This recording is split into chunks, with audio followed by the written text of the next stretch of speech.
बाबा ने समझाया है कि एकदम पिछाड़ी में जो अभी आते होंगे वो क्या आते होंगे, बेचारे एक जन्म लेते होंगे, आधा जन्म लेते होंगे।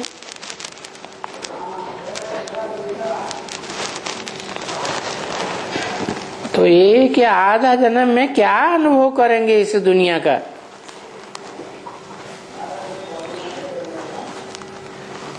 क्या सुख का अनुभव करेंगे, क्या दुख का अनुभव करेंगे। उनको कोई अनुभवी आत्माएं कहेंगे क्या।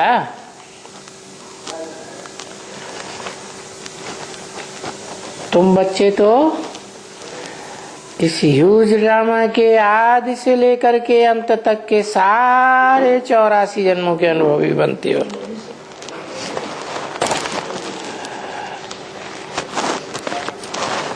सारे ड्रामा के सुख और दुख का अनुभव सिर्फ तुम ब्राह्मण करते हो। कौन से ब्राह्मण? जो डायरेक्ट बाप से पढ़ाई पढ़ते हैं। तुम कहा ही जाता है सामने वाले को, तो तुम पहले पहले आते हो। 1467 की वाणी का 3रा पेज। जानते हो कि हम इतना जन्म लेते हैं सुख में,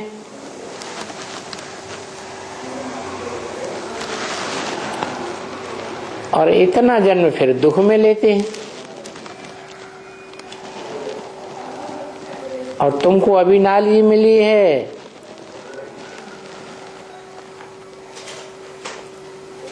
अपनी नॉलेज के साथ सबके सुख दुख की नॉलेज मिली है। हर एक के नेशन के तुम जानकार हो, क्योंकि जानते हो ये फलाना धर्म फलाने समय में स्थापन होता है।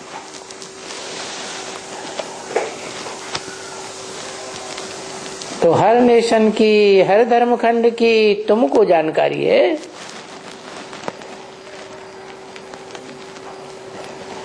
तो ये जानकारी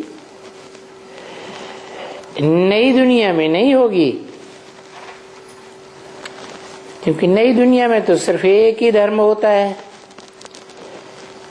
एक ही राज्य होता है। वहां अनेक राज्य तो होते ही नहीं। भले नई दुनिया में नया खंड होता है, तो उनके लिए जैसे वो नई दुनिया। क्योंकि ये भी तो समझते हैं ना, अब ये बौद्ध खंड है, ये नया खंड है। क्रिश्चियन खंड है, कहेंगे भाई ये नया खंड है, क्योंकि नए नए आते रहते हैं तो नया हुआ ना। तो नए में सतो प्रधान, सतो रजो तमो, उनको भी 4 अवस्थाओं से पसार करना है। जैसे ये झाड़ होता है,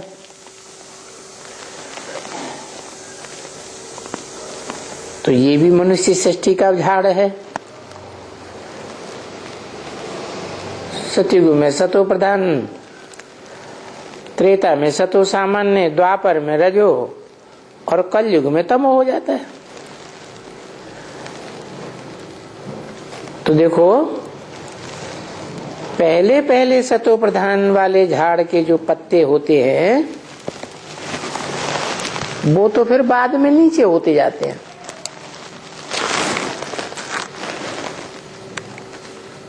उसके ऊपर में दूसरा होता जाता है, क्योंकि दूसरा नया निकलता है। दूसरा होता जाता है, आगे आगे कितना शोभनिक। तो तो नीचे वाला तो नीचे ही रहेगा ना, तो वो नए नए ऊपर में चले जाते हैं। ऐसे होते होते तहां तक कि झाड़ बड़ा हो जाता है। तो वो नया नया तुम देखते हो, झाड़ में ऊपर नई नई टालियां कैसी निकलती हैं।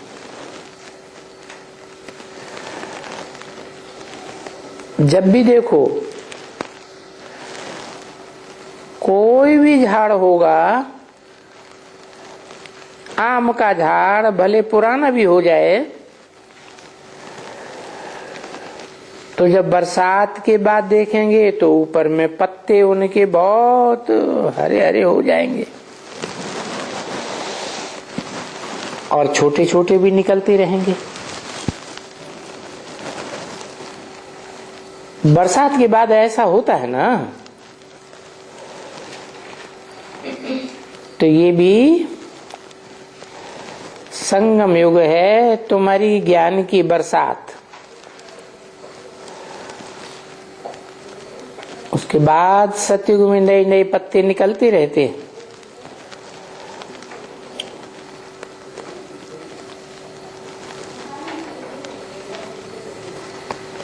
कहेंगे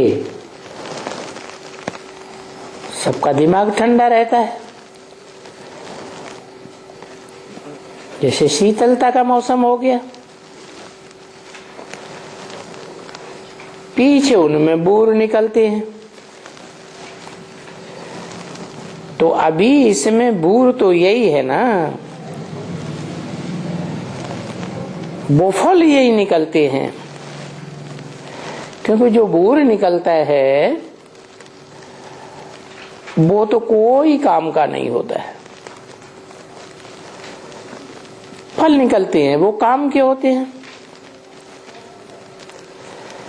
तो अभी भी ऐसे ही है, ये झाड़ है बहुत छोटा है, अभी नया झाड़ है। तुमने देखा आम का झाड़ लगाया वहां तो कितने सड़ गए, और बाकी जो जाकर के 4 बचे हैं, शायद होगा 5 होंगे, बाकी सब सड़ गए। क्यों? उनको तूफान लगता है और उनकी परवरिश पूरी नहीं हुई। तो तुम भी अपनी परवरिश पूरी नहीं कर पाते हो तो सड़ जाता है। देखो ऐसे बहुत से यहाँ सड़े हुए हैं ना फल, ऐसे फल फिर कोई काम के नहीं रहते। ये मनुष्य रूपी झाड़ है, बाप आकर के इसे बनाते हैं मनुष्य से देवता। तो तुम देखते हो कि वो पूरा देवता नहीं बन सकते हैं, 3rd ग्रेड के बन जाते हैं, 4th ग्रेड के बन जाते हैं। कहलाने में देवता होंगे लेकिन हैं खंडित देवता, क्योंकि कलाएं कम हो गई ना। नहीं तो 16 कला संपूर्ण को देवता कहा जाता है, बाकी कम कलाएं ले गई माना खंडित हो गए। देवी देवता धर्म तो वही है जो 16 कला संपूर्ण होते हैं। और ये तो समझ की बात है, बरोबर बादशाही स्थापन होती है उसमें ये तो जरूर होगा, परंतु ये समझ करके ये होगा। अच्छा हम कोई 3rd क्लास बने,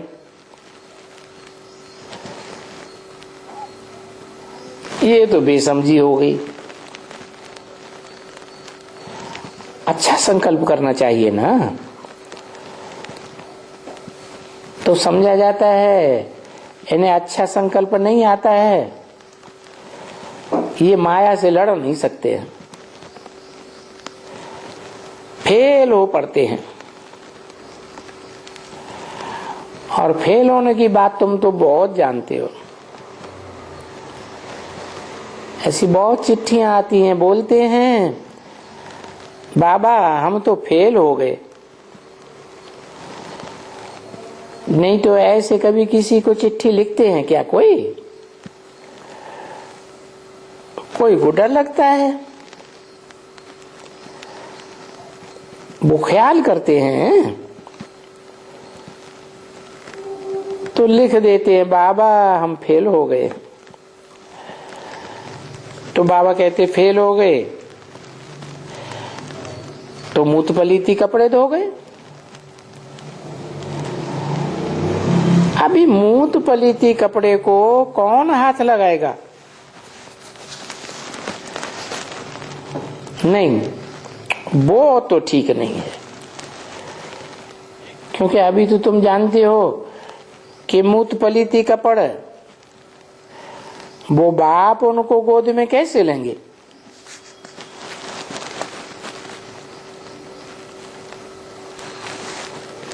वो बाप कौन से बाप की तरफ इशारा कर दिया?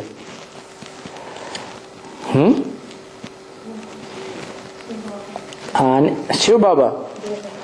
शिव बाबा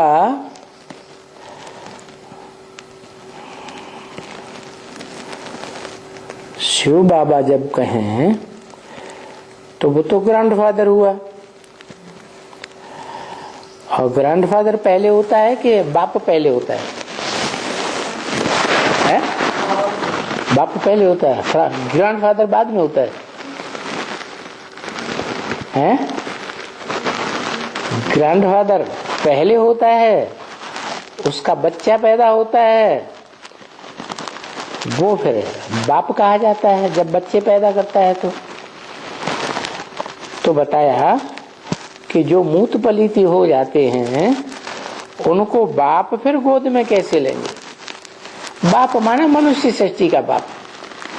मनुष्य सृष्टि का बाप जब इस संसार में प्रत्यक्ष होता है, सारी दुनिया पहचानती है कि ये हमारा बाप है, सारी मनुष्य सृष्टि का बाप है, तो वो बाप जो मूत पलीती होते रहते हैं उनको गोद में नहीं ले सकता। बाप आते हैं जब मूत पलीती से बच्चे साफ शुद्ध हो जाते हैं, तब बाप आते हैं।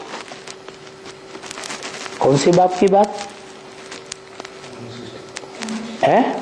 मनुष्य सृष्टि के बाप की बात है कि वो आते हैं, माने संसार के सामने प्रत्यक्ष होते हैं, प्रत्यक्षता रूपी जन्म लेते हैं। सारी दुनिया जानती है कि ये हमारा सबका बाप है, हिंदू मुस्लिम सिख ईसाई सबका बाप है। मूत पलीती होना माने डिस्चार्ज होना। डिस्चार्ज होते हैं तो मूत पलीती हो जाते हैं। तो बाप जो मनुष्य सृष्टि का बाप है, ऐसे मूत पलीती बच्चों को गोद में कैसे लेगा? जब साफ शुद्ध हो जाते हैं तब लेते हैं, तभी तो वो गोद में ले सकते हैं।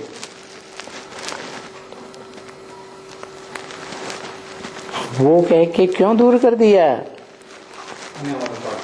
क्योंकि ये भविष्य के पार्ट की बात है, इसलिए अभी कायदे बाबा ने बंद कर दिए। क्या पहले गोद में लेते थे, अब गोद में नहीं लेते हैं। बोलते हैं नहीं, वहां जाकर के झोपड़ी में सबसे एक एक करके समाचार पूछो, तो उस हिसाब से ये गोद में लेते हैं। सांप का पोता मिल लो और गोद भी तो हर किस्म की होती है ना।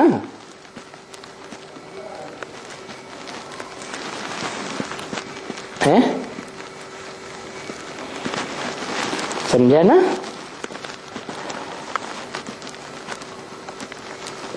वो जैसे जैसे अवस्था होगी उनकी उस समय में ऐसे ऐसे बाप का प्यार मिलेगा।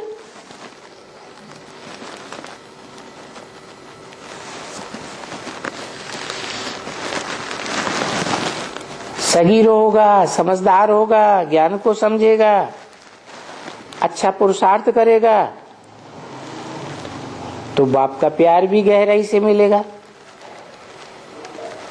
देखते हैं कि ये अंदर में एक है और बाहर में दूसरा है। अंदर में शैतानी भरी हुई है। ऐसे होते हैं ना, कोई अंदर से एक होते हैं, बाहर से दूसरा दिखाते हैं कि हम बड़े अच्छे पुरुषार्थी हैं। तो प्यार भी ऐसे ही मिलता है। फिर बाबा तो प्यार करेंगे, अंदर में बोलेंगे ये तो बहुत अच्छा मीठा बच्चा है, बहुत सर्व से बोले। फिर कोई को ऐसा देखेंगे तो कहेंगे इसमें तो कोई दम नहीं है, एकदम ये तो कुछ भी ज्ञान को नहीं समझते, एकदम बुद्धू है। कोई की सर्विस करना जानते ही नहीं, सर्विस नहीं कर सकेंगे, बाकी और धंधे ये करेंगे वो करेंगे। तो अभी ख्याल तो सब तरह का रहता है ना। तो ये तो कोई को भी अज्ञान में भी बाप होगा, कोई अच्छा बच्चा होगा, बिल्कुल अच्छी कमाई करने वाला होगा, देखेंगे बिलायत से बहुत कमाई के आया है, बड़े प्रेम से उससे मिलेंगे। और कोई कच्चा बच्चा होगा, यहाँ गजर बसर बिकते होंगे तो वही खरीद फरोख्त करेंगे, चाहे वो यहाँ हो वहां हो, अच्छी सेवा तो नहीं कर सकेंगे। तो ऐसे बच्चे जो अच्छी सेवा नहीं कर पाते हैं उनको इतना खुशी से लेंगे क्या? बाकी बच्चे तो बच्चे ही हैं, तो उनकी इतनी खुशी से नहीं लेंगे। बोलेंगे ये तो गाजरी बांसुरी है। ये बाबा भी जानते हैं कि अपनी राजधानी में कोई तो राजा बनेगा, कोई दास दासी बनेगा, गाजरी बांसुरी बन जाएगा। फिर उनको किस दृष्टि से देखेंगे?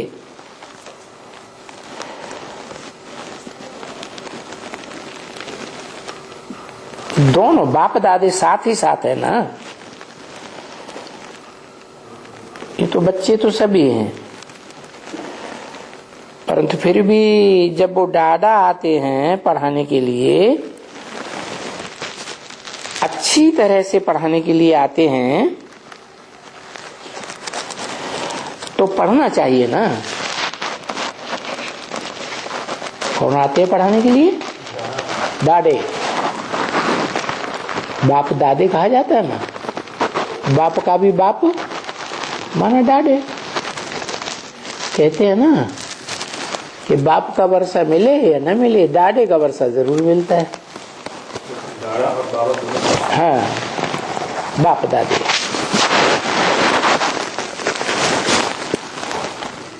तो ये दादा जो पढ़ाते हैं अच्छी तरह से पढ़ना चाहिए ना। ये है उनका पढ़ाना। ये डाडे की पढ़ाई का महत्व उनको समझाना चाहिए कि डाडे जैसी पढ़ाई पढ़ाते हैं, वैसी पढ़ाई तो कोई पढ़ा ही नहीं सकता। 1467 की वाणी का चौथा पेज। बाकी जैसे इस बच्ची के लिए बाबा ने कहा,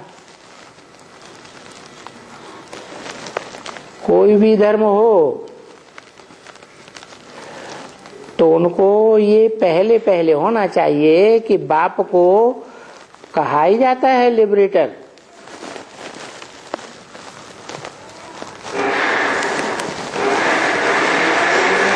कैसे छुड़ाते हैं? लिबरेट माने छुड़ाना, छुड़ाने वाला। कैसे लिबरेट करते हैं? अब लिबरेटर किसे कहते हैं? छुड़ाना माना कहीं फंस गया है ना,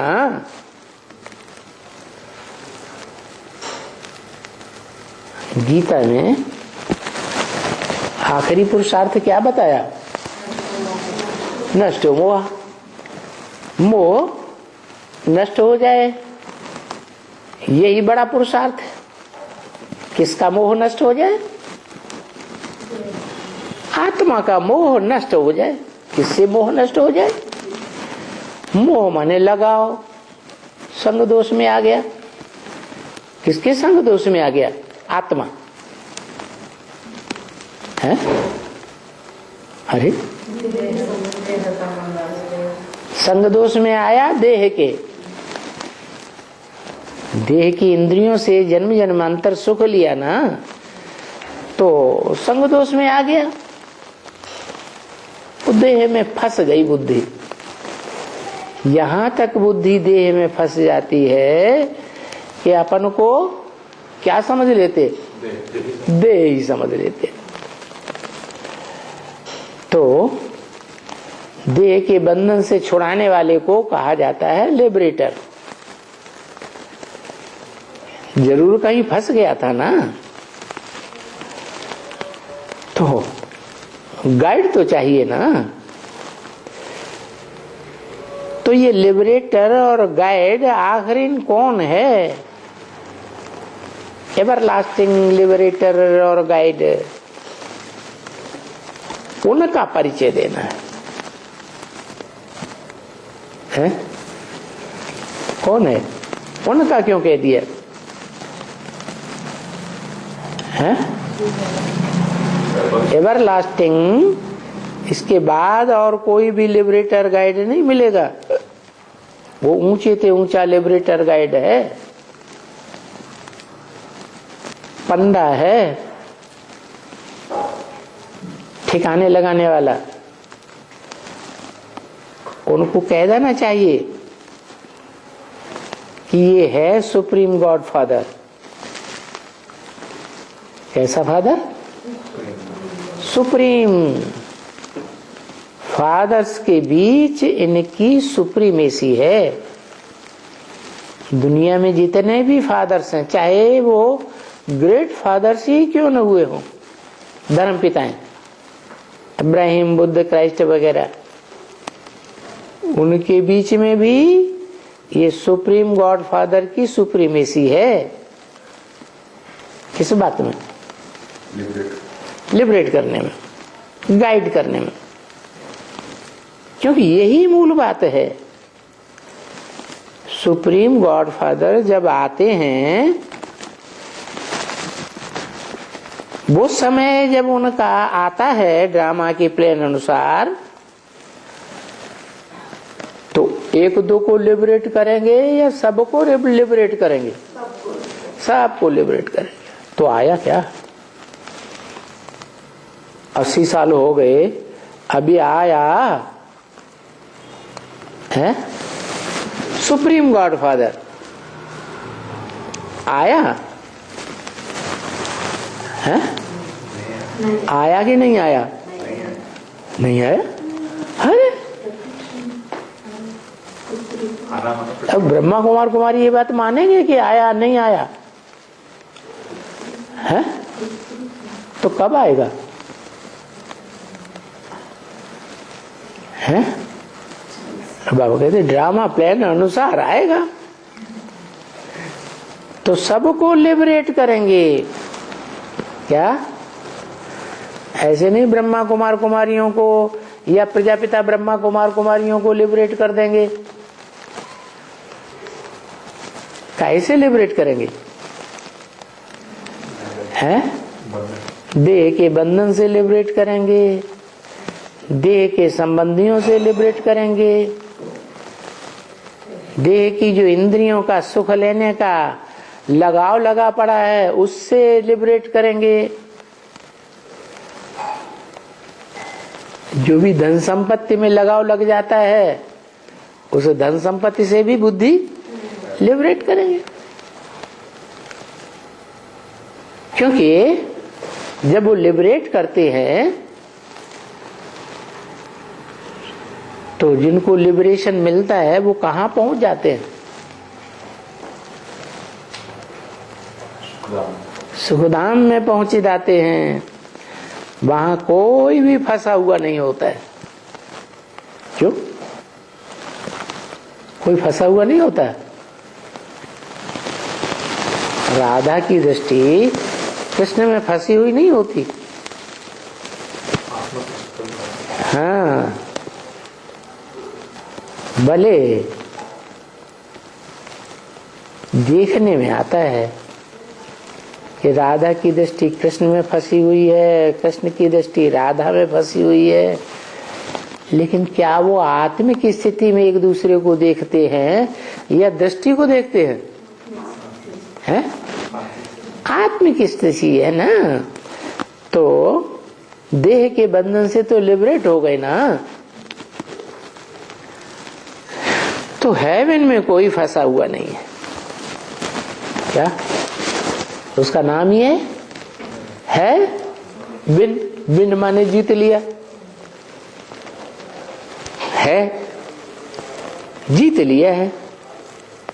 आत्मा ने देह और देह का जो बंधन है उसको जीत लिया। जो पुकारते हो हमको सुख और छुड़ाओ, किससे छुड़ावे? हेवन में तो वो जो शैतान होता है वो तो है ही नहीं। शैतान हेवन में होते हैं कि हेल में होते हैं? हेल में शैतान होते हैं। तो जरूर पुकारते हैं हमको शैतान से छुड़ा करके घर ले चलो। इसलिए उनको बुलाते हैं। तो वो आकर के बाप कहते हैं कि तुमको अगर घर चलना है तो तुम अभी पतित हो। क्या तुम्हारी बुद्धि पतन के गर्त में जाने वाली है, पवित्र बुद्धि नहीं है। तुम्हारे में वो पवित्रता है ही नहीं, क्योंकि तुम्हारा जन्म भी जो हुआ है ना, माँ के गर्भ से जन्म लेते हैं ना, तो बच्चा जन्म लेता है तो अच्छी चीज में लिपटा हुआ होता है क्या है? जेर में लिपटा हुआ होता है, वो तो इम्प्योरिटी हो गई।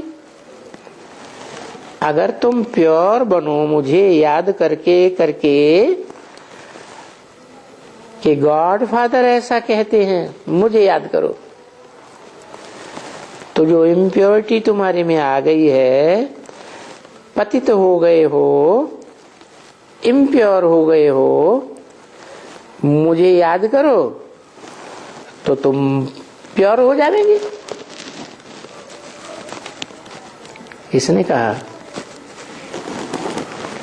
है? किसने कहा मुझे याद करो तो तुम प्योर हो जाओगे?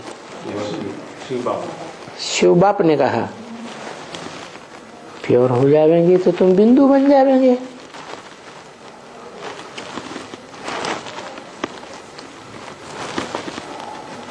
बिंदु बन जाएंगे फिर तुम स्वर्ग में चले जाएंगे। हैं? क्यों?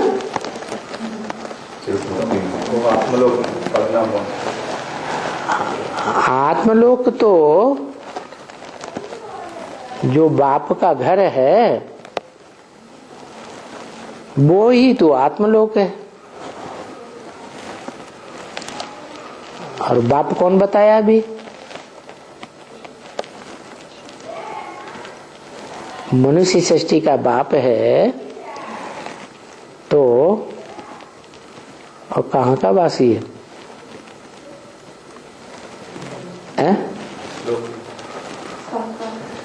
इस साकार सृष्टि का वासी है, सदा काल का वासी है कि कभी वासी है कभी वासी नहीं है? सदा काल का वासी है। तो सदा काल का वासी है तो जब कलयुग का अंत हो जाएगा, महाविनाश हो जाएगा तो वो आत्मा कहाँ रहेगी? हैं? साकार मनुष्य सृष्टि में रहेगी। मनुष्य सृष्टि जो है वो 5 तमो प्रधान तत्वों से बनी हुई है कलयुग के अंत में, यह सतो प्रधान तत्वों से बनी हुई है। तो तमो प्रधान सृष्टि में रहेगी वो आत्मा? रहेगी? फिर है क्या करना पड़े? उन 5 तत्वों को भी सत्व प्रधान बनाना पड़े। कैसे? योग बल से। तो कहते हैं मुझे याद करो तो तुम प्योर हो जाओगे, फिर तुम चले जाएंगे आत्मलोक में। तो मुझे याद करने से तुम प्योर बनेंगे। प्योर भी रहो और फिर मेरे को याद भी करो। अभी हर एक को ये कह सकती है, क्योंकि जो डायरेक्शन देते हो तुम, जो तुम गाइड करते हो, तो किसकी तरफ गाइड करते हो? हैं? गाइड का काम होता है रास्ता बताना। पंडा ले जाता है ना रास्ता बताते हुए, तो तुम किस एक की तरफ गाइड करते हो कि इस एक की तरफ जाना है? कहेंगे शिव बाप की तरफ। अरे शिव बाप तो बिंदु है, इतना सूक्ष्म बिंदु है कि इन आंखों से दिखाई भी नहीं देता। तो कैसे पता चलेगा इस उस एक बाप की तरफ ही ले जा रहे हैं? जरूर वो कोई मुकर्रर रथ में प्रवेश करता है, तो जिसमें प्रवेश करता है उसकी तुम पहचान देती हो।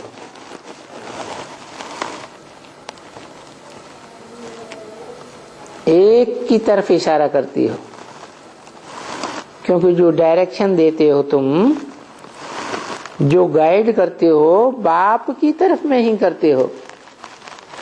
कौन से बाप? आत्माओं के बाप की तरफ इशारा करते हो। वो इशारा कर पाओगे? क्यों? तो बिंदु बिंदु सब एक जैसे, और वो तो अति सूक्ष्म है, देखने में तो आता ही नहीं, तो इशारा हो ही नहीं सकता। तो इशारा तब ही हो सकता है जब वो किसी मुकर्रर रथ में प्रवेश करता है। तो तुम एक की तरफ इशारा करते हो कि एक को याद करो। जो भी भले धर्म संस्थापक हैं वो भी जो धर्म आकर स्थापन करते हैं मनुष्य, तो ये तो धर्म स्थापन मनुष्य नहीं कर सकते हैं ना। क्या ये जो कौन सा धर्म? सत्य सनातन धर्म, जो सत्य है। सनातन माने बहुत पुराना है, ये कभी नष्ट नहीं होता। सत्य वही है जो सदा काल रहे। तो कौन सा धर्म सदा काल रहता है इस सृष्टि पर? है आत्मिक धर्म, स्वधर्म, जिसके लिए गीता में कहा स्वधर्मे निधनम से परधर्मो भयावह। अपने धर्म में मर जाना अच्छा। तो कौन सा है अपना धर्म? ये देह का धर्म अपना धर्म थोड़ा ही है। अपना धर्म है आत्मिक। तो आत्मिक धर्म अपना है। तो किसी के हैं आत्मा कि वो आत्मा सदैव अपनी है।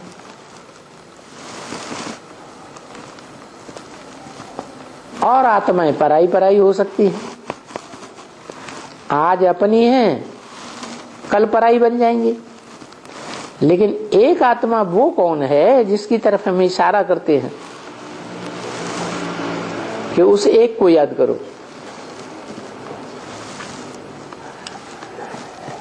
है मनुष्य सृष्टि का बाप है। वो एक ही है जो सब का बाप है। तो रूहानी बाप कहते हो, तो वो एक की तरफ इशारा जब करते हो तो वो रूह की स्टेज में स्थित हो जाता है, तब करते हो कि देवान में स्थित होता है तब करते हो इशारा। रूह की स्टेज में स्थित हो जाता है तब करते हो। तो उसे कहा जाता है एवर प्योर, सदा आत्मिक स्थिति में स्थित होने वाला। क्या एवर प्योर? कब? जब देह तो है, देह की इंद्रियां भी हैं, देह और देह की इंद्रियों से कर्म करता भी है। ऐसे नहीं कर्म करता है, लेकिन कर्म करते हुए भी उसमें आसक्त, हाँ, लगाव युक्त नहीं होता। और वो जो आते हैं बस इनके सिवाय और कोई एवर प्योर रह ही नहीं सकता है। क्या वो जो आते हैं कौन है? हाँ, जो धर्मपिता आते हैं वो जब इस सृष्टि पर आते हैं तो उनको लगाव लगता है या नहीं लगता है? जिसमें प्रवेश करते हैं उनका लगाव लग जाता है और इनको लगाव नहीं लगता। किनको है? किसको लगाव नहीं लगता? शिव बाप को लगाव नहीं लगता। और शिव बाप जिसमें प्रवेश करते हैं उसको आप समान नहीं बनाते हैं, उनको भी लगाते हैं। तो किसका संग का रंग लगता है? संग का रंग निराकार का लगता है, जो सदैव निराकार है, या जो साकार में मुकर्रर रूप से प्रवेश करता है और जिसमें प्रवेश करता है फिर वो पुरुषार्थ करके निराकार बाप के समान बनता है, उसका संग का रंग लगता है। या मना साकार में संग निराकार का संग लगता है कि साकार न भी हो तो निराकार का संग का रंग लग सकता है? साकार में हो फिर निराकार का संग लगे। लेकिन साकार में है निराकार, लेकिन साकार संपन्न नहीं बना है, संपूर्ण निराकारी स्टेज में स्थिर नहीं हुआ है, निरंतर रूहानी स्टेज में स्थिर नहीं रह पाया है। तो संग का रंग काम करेगा है? क्यों? हाँ, क्योंकि मन कंट्रोल में नहीं रह सकता। अगर अंश मात्र भी विस्मृति है, रूहानी स्मृति नहीं है, रूह की स्मृति, तो संग का रंग जरूर लगेगा। तो वो एवर प्योर इस हिसाब से है, जिनके सिवाय और कोई भी माने कोई धर्म पिता एवर प्योर नहीं हो सकता। क्यों नहीं हो सकता? क्यों निवृत्ति मार्ग में है?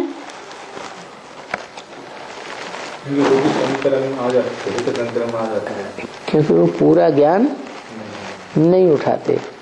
और ये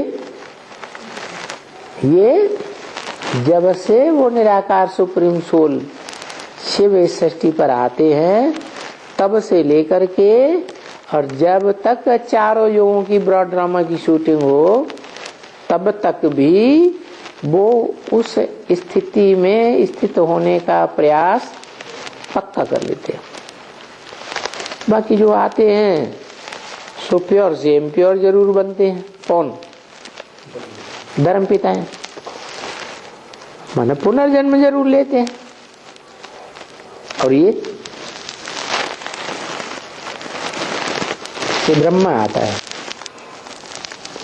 तो ब्रह्मा की सोल जब से शूटिंग पीरियड में पुरुषार्थ करती है तो निश्चय अनिश्चय के चक्र में आती है या नहीं आती है? निश्चय अनिश्चय का चक्र माने बेहद का जन्म मरण का चक्र। अनिश्चय हुआ माने बाप को भूल गया या पहचाना ही नहीं। निश्चय माने बाप को जान लिया। तो कभी निश्चय कभी अनिश्चय। ये ब्रह्मा बाप को भी क्या होता है? दादा लेखराज को निश्चय अनिश्चय होता ही रहता है। तो सभी धर्म पिताएं जन्म पुनर्जन्म के चक्र में आते जरूर हैं। ब्रॉड ड्रामा में भी आते और ये शूटिंग पीरियड संगम युग में भी पुनर्जन्म में बेहद में आते। मनुष्य जो भी आते हैं वो सब पुनर्जन्म लेते हैं। कौन है? कौन? मनुष्य जो भी आते हैं इस सृष्टि रूपी रंगमंच पर वो सब पुनर्जन्म लेते हैं। तो प्रजापिता मनुष्य सृष्टि का बाप मनुष्य नहीं है, है? मनुष्य तो है। मनुष्य उसको कहा जाता है जो मनन चिंतन मंथन करे। तो प्रजापिता मनन चिंतन मंथन नहीं करता है? करता है। तो मनुष्य है कि भगवान है? बाप समान बन जाएगा। हाँ, वो एक ही ऐसा है जो मन को पूरा 100% कंट्रोल कर लेता है और पुनर्जन्म में नहीं आता है। निश्चय बुद्धि विजयते रहता है विन। क्या वो हमारा बाप भी है, वो हमारा स्वर्ग भी है, सुखधाम भी है, और वो हमारा घर भी है, शांति धाम भी है। तो इस समय में सभी हैं। क्या इस समय में माने कब? कलयुग के अंत में सभी हैं, चिल्लाते रहते हैं हम पतित हो गए हैं। क्या क्या हो गए?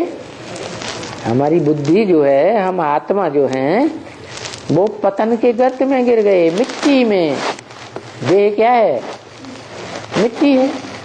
इस मिट्टी में कब्र दाखिल हो गए। इसलिए समझाना होता है कि मैं राय देती हूँ, एडवाइस देती हूँ। देखो इतनी छोटी सी बच्ची है, ये भी एडवाइस देती है ना। क्या है? क्या एडवाइस देती है? कि उस एक को याद करो जो इस सृष्टि रूपी रंगमंच पर सदा काबिज रहता है।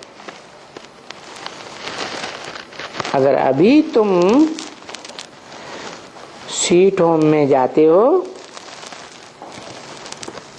कैसे जाएंगे?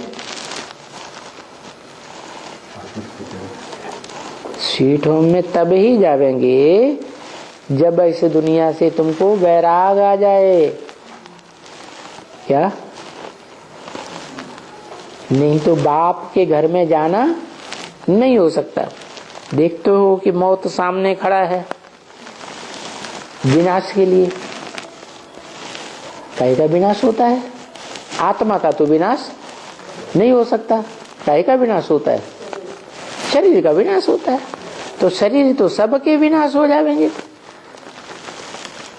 कोई का शरीर रहेगा एक के अलावा और कोई का शरीर इस सृष्टि रूपी रंगमंच पर मौजूद नहीं रहेगा। तो जिसका शरीर माना आत्मा का अविनाशी घर, शरीर क्या हो गया उसका? अविनाशी घर हो गया। तो वो अविनाशी घर इस सृष्टि पर सदा कायम रहता है। उस एक की याद के लिए तुम इशारा करते हो। उस एक को याद करो, क्योंकि ये जो एटॉमिक बॉम्ब्स हैं, मिसाइल्स हैं, ये जब फटेंगे तो कोई भी जीवित नहीं रहेगा। कौन जीवित रहेगा? जो 5 तत्वों से बुद्धि को परे डिटैच हो जाएगा। अच्छा, तुम जानते हो कि ये पुरानी दुनिया की एंड है। पुरानी दुनिया का अंतिम समय है, समझा ना? क्योंकि ये जो कुछ भी अच्छा दिखता है इस दुनिया में, जो भी पॉम्प एंड शो, महल माणियां अटारियां दिखती हैं, हवाई जहाज वगैरह, ये पंप दिखलाते हैं। ये कहते हैं कि ये माया का पंप है। किसका पंप? माँ संस्कृत में कहते हैं नहीं, आया माने आया। ये ना आई होती तो अच्छा था। ये बीच में आ जाती है माया का पंप, तो सबकी बुद्धि को भ्रष्ट कर देती। और कोई की भी बुद्धि इससे, इसके लगाव से, इस दुनिया के लगाव से दूर नहीं हो पाती है। तो देखो, ये जो दुनिया में पंप एंड शो दिखाई पड़ रहा है, ये ईश्वर का पंप नहीं है। किसका पंप एंड शो है? माया का, भव का है। ब्राह्मणों की दुनिया में भी बहुत ढेर सारे ब्रह्मा कुमार कुमारी जो समझते हैं माउंट आबू में जाकर, आहा, ये तो वास्तव में ईश्वरीय ज्ञान है। लेकिन बाप कहते हैं ये कोई माया का पंप है, लेकिन ईश्वर का पंप, ईश्वर जो है कोई प्रकार का पंप एंड शो नहीं करते। क्या? ईश्वर आते हैं तो एकदम साधारण तन में आते हैं। असाधारण तन में, गोरे चिट्ठे लंबे चौड़े का शरीर में आते ही नहीं। तो वो तो सत्युग में पंप होती है क्या है? वो ईश्वरीय पंप है, ओरिजिनल, और यहाँ आर्टिफिशियल। तो ये है कलयुग का पंप। तो वो कलयुग की पंप इस समय में क्यों है? हैं? वो कलयुग की पंप इस समय क्यों है कि हमको खींचे अपनी तरफ? क्या? माया का पंप इसलिए है कि वो माया अपनी तरफ खींचे, द्वापर कलयुगी दुनिया, द्वैतवादी दुनिया की ओर, और सत्युग को बुलाए दे। क्या? नहीं तो असली जो पंप एंड शो है, ओरिजिनल पंप एंड शो है, वो आर्टिफिशियल नहीं है। तो ज्यादा अच्छा कौन सा होगा, आर्टिफिशियल या ओरिजिनल? आर्टिफिशियल अच्छा होगा, हैं? ओरिजिनल पॉम्प एंड शो अच्छा है, वो है ईश्वरीय। माया क्यों पूछते बाबा ऐसा? हैं? तो सत्य को भुला दे, उसको माया से क्या फायदा होगा? हैं? वो फायदा होगा कि हमारे अंडर में रहोगे, माया रावण के राज्य में रहोगे, नहीं तो तुम राम के राज्य में चले जाओगे। अरे कोई दूसरे को अपने अंडर में रखना चाहता है कि दूसरे के अंडर में होना चाहता है? कंट्रोल करना चाहता है। इस दुनिया में यही रीति है। हर व्यक्ति अंदर से भले किसी के कंट्रोल में है, राजा के कंट्रोल में कोई दास है, लेकिन उसके अंदर भी इच्छा अगले जन्म में मैं इसके ऊपर कंट्रोल करूं।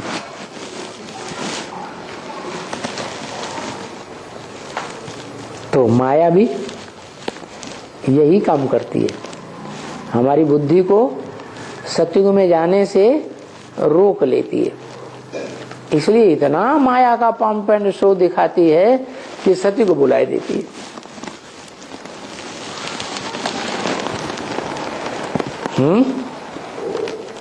माया बाप को बेटी होती है, ऐसे काम क्यों करती है? बाप की बेटी मायावी बेटी क्यों कहा जाता है?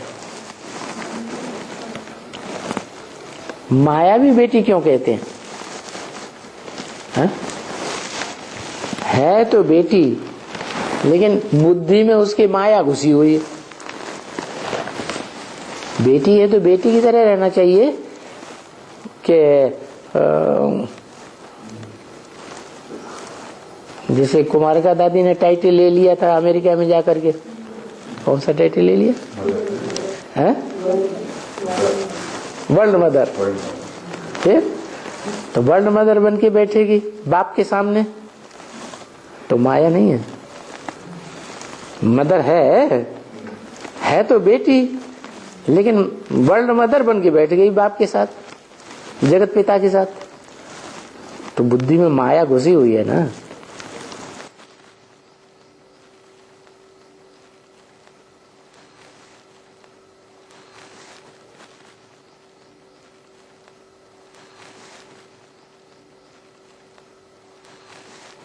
तो बुद्धि माया सत्युग की तरफ नहीं जाने देती। सत्युग है सत्य बाप का बनाया हुआ पंप एंड शो, ओरिजिनल, जहां मनुष्य कुछ नहीं बनाता आर्टिफिशियल, देवताएं कुछ भी आर्टिफिशियल नहीं बनाते। बनाता कौन है? ऑटोमेटिक प्राकृतिक तौर से महलवानियां, अटारियां, वो क्या नाम, पर्वतों की गुफाओं में बनती रहती हैं। इसलिए ये सभी मनुष्य कहते हैं कि अभी तो स्वर्ग है ये दुनिया, देखो ये एरोप्लेन है, ये चारों जगमग जगमग बत्तियां जल रही हैं। कैसी पंप एंड शो! ऐसा पंप एंड शो कोई 200 वर्ष पहले थोड़ा ही था। ये बिजली का जो दिखाई पड़ता है वो था क्या? नहीं, कल कारखाने ये अब हुए हैं, तो ये पहले थे ही नहीं। स्वर्ग में थे नहीं, अभी ये स्वर्ग में कहां से आवेंगे? उसके आर्टिस्ट चाहिए ना, ज्ञान चाहिए ना। तो देखो ये ज्ञान बन रहे हैं यहाँ, क्या कहा है? कैसा ज्ञान बन रहा है? यहाँ दुनिया तो कोई खत्म होती ही नहीं है ना, दुनिया खत्म नहीं हो रही है, लेकिन ज्ञान तो बन रहे हैं। तो बड़े बड़े ये साइंटिस्ट हैं, वो अपन को क्या समझते हैं? हम बड़े ज्ञानी हैं, ज्ञान तो बन रहे हैं, लेकिन ये भी समझते हैं हम ज्ञानू बन रहे हैं तो ये दुनिया ऐसे ही रहेगी, लेकिन वास्तव में क्या दुनिया ऐसे ही रहेगी? इन ज्ञानियों ने जो ज्ञान के आधार पर जो चीज निर्माण की है, एटॉमिक एनर्जी, उससे दुनिया बनी रहेगी? उससे दुनिया तो खलास होनी ही होनी है। तुम्हारे पास ये सभी आएंगे। कौन? जो ज्ञानू बन करके बैठे हैं इस दुनिया में, बड़े बड़े साइंटिस्ट, ये तुम्हारे पास आएंगे। है ना? ये बिजली बनाने आएंगे, तुम्हारी पंखा बनाने वाले आएंगे, ये सभी अच्छे अच्छे मैकेनिक तुम्हारे पास आएंगे। क्योंकि अभी तो बहुत टाइम पड़ा हुआ है। क्या तुम्हारा पुरुषार्थ अभी परिपक्व स्टेज में नहीं पहुंचा है? जब परिपक्व स्टेज में तुम्हारा पुरुषार्थ पहुंचेगा तो ये सब आवेंगे। तुम्हारा जब प्रभाव निकलेगा तब वो बड़े बड़े वैज्ञानिक तुम्हारे पास, बड़े बड़े क्या नाम, ये मैकेनिक तुम्हारे पास आएंगे।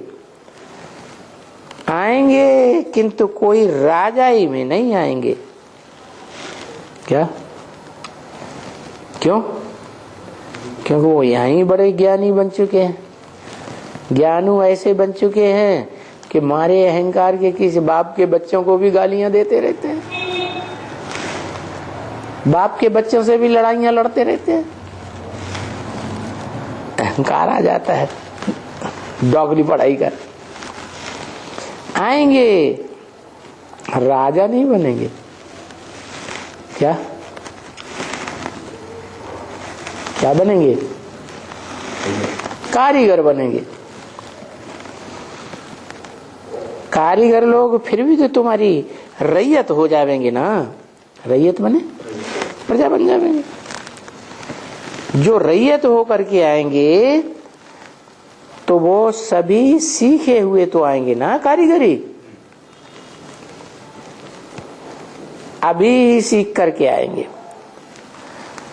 बहुत आवेंगे। तुम देख लेना, आगे जाकर के बड़े बड़े भी आएंगे आर्टिस्ट। ये सब बनाने वाले आएंगे, बिजली बनाने वाले, ये कारीगर वगैरह अच्छे अच्छे। क्योंकि नया नया फैशन निकलता रहता है ना। विलायत में तो बहुत ही नया फैशन है। वो फैशन यहाँ भारत में भी आता है। तो बाप कहते हैं वो भी तो सीखे हुए आएंगे ना। तो ये तो बाबा, ये तो बात बाबा ले जाते हैं। फिर स्वर्ग में बनाने की बात बाबा स्वर्ग की बात तुमको समझाते हैं कि वहां कुछ भी मनुष्यों की बनाई हुई कारीगरी नहीं होगी, वहां सब नेचुरल होगी। परंतु बाहर में किसको भी रास्ता बताना है, अंधे की लाठी बनना है। ईश्वर का पंप एंड शो क्या है, आर्टिफिशियल है या ओरिजिनल है, तो उनको पहले पहले ये बात बतानी है। ये गॉड का परिचय देना होता है। किसका परिचय है? गॉड कौन है? वो कहेंगे निराकार, ज्योति बिंदु है, अणुअणियांशम, अणुरूप है, जिस अणु को इन आंखों से कोई देखता नहीं है, यंत्रों से अणु को पकड़ा जाता है। लेकिन आत्मा तो ऐसा अणु है, ऐसा सूक्ष्म है कि यंत्र से भी कोई पकड़ नहीं सकता। तो वो सूक्ष्म ते सूक्ष्म क्या है? अणु, जिससे एटॉमिक एनर्जी बनती है। क्या है? वो स्थूल एटम हद का, और ये है बेहद का एटम। अणुअणियांशम अनुस्मरेत। ये जब आता है, ये बेहद का जब आता है, अणु से भी अणुरूप, तब एटम बम भी बनते हैं।